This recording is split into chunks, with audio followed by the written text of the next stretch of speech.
Hello मेरे प्रिय साथियों, मैं फलेंद्र सिंह और आपका मेरे यूट्यूब चैनल इंक्लूसिव ज्ञान में स्वागत है। प्रिय साथियों, मैं आज इस वीडियो के माध्यम से आप लोगों को बताने वाला हूं कि आपको यूपी डीएलएड में एडमिशन लेने के लिए क्या क्या चीज़ की आवश्यकता होगी।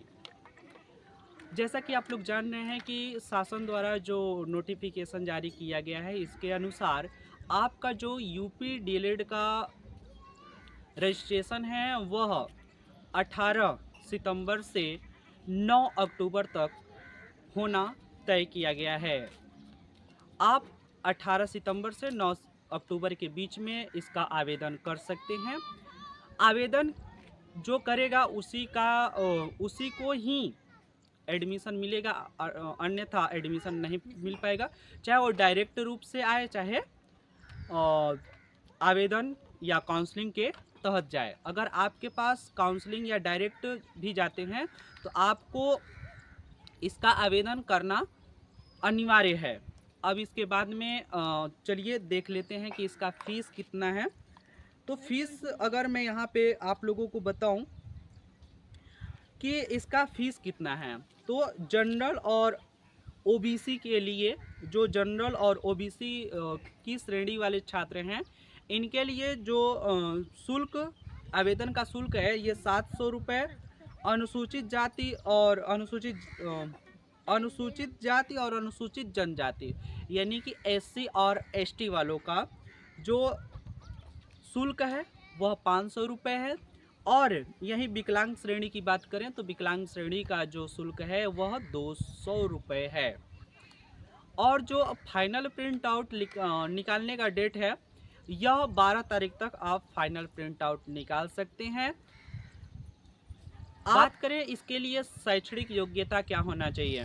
शैक्षणिक योग्यता की बात करें तो आपके पास ग्रेजुएशन होना अनिवार्य है। अगर आप ग्रेजुएशन नहीं किए हैं तो आप यहाँ का डीएलएड यानी कि यूपी डीएलएड नहीं कर सकते। यहीं एमपी का डीएलएड होता है तो ये 12वीं के बेस पर होता है। बिहार का जो डीएलएड होता है यह 12वीं के बेस पर होता है।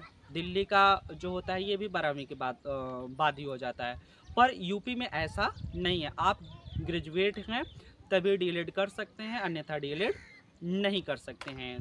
इस समय डीएलएड का अप्रोच बहुत ही अधिक है, क्योंकि जो सुप्रीम कोर्ट का पिछले साल एक सूचना जारी किया गया था कि प्राइमरी में सिर्फ डीएलएड वाले ही वैलिड हैं, बीएड वाले को इनवैलिड घोषित कर दिया गया था। उसी समय से यह बहुत प्रचलित कोर्स माना गया है। अब इसके बाद में चलिए जान लेते हैं कि इसको करने का जो कॉस्ट आता है ये कितना आता है। तो इसका करने का टोटल खर्च जो है यह दो तरीके से किया जा सकता है। एक सरकारी स्कूलों से यानी कि डायटोस से, और एक जो होता है प्राइवेट यानी कि निजी महाविद्यालयों से या फिर निजी कॉलेजों से। तो चलिए जान लेते हैं कि यहाँ पे जो सरकारी फीस है वो कितनी है और जो निजी विद्यालय वाले हैं ये कितने फीस लेते हैं। अगर मैं डाइट की बात करूं तो डाइट में 10,200 का खर्च आता है 2 सेमेस्टर का, और वहीं मैं चारों सेमेस्टर का बात करूं तो 22,000 के समथिंग में कुछ आता है। अब मान के चलिए समथिंग में 25,000 तक। और वहीं मैं प्राइवेट और निजी विद्यालयों की बात करूं तो यहाँ पे आपको तो पहले फंसाया जाएगा कि आप इस कोर्स को इतने ही रुपए में कीजिए। लास्ट होते होते आपका लाख रुपए जाना ही जाना है। तो आप पर डिपेंड करता है कि आप सरकारी से करना चाहते हैं डाइटों से या फिर निजी संस्थानों से। तो इस पर आप लोग बहुत अच्छे तरीके से विचार विमर्श करके निर्णय लीजिएगा। मिलते हैं अगले वीडियो में, तब तक के लिए जय हिंद, जय भारत।